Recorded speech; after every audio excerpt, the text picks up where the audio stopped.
Hi, my name is Victoria with Amalfi Estates, and today I'm going to be talking about inflation.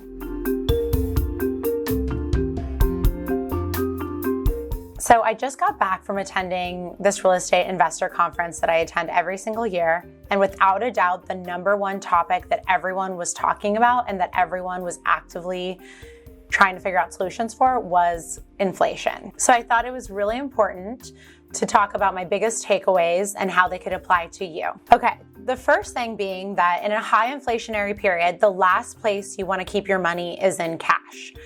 So actively moving your money into physical assets is going to be your best hedge against inflation. I wanted to show this graph, which articulates how home price appreciation has performed versus consumer price increases over time. You can see that since the 2010s, home price appreciation has far outperformed consumer price indexes, aka inflation, which is really important.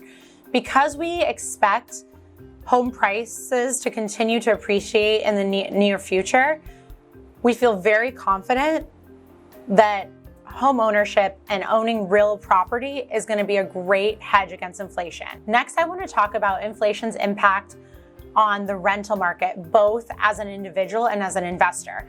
So first, as an individual, purchasing a home is obviously a great way to lock in one of your largest expenses.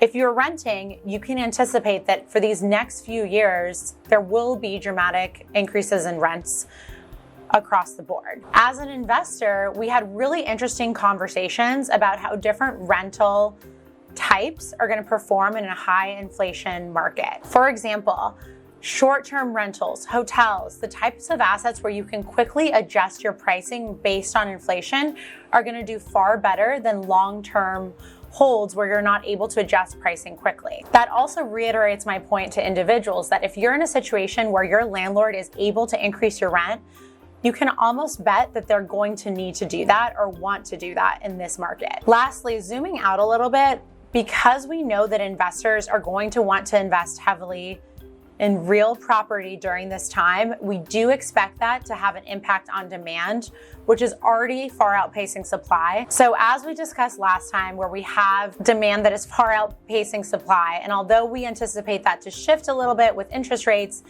we think this high inflation and movement from investors is going to also have the opposite effect and increased demand. I hope that all makes sense, and I'm happy to discuss further at any time.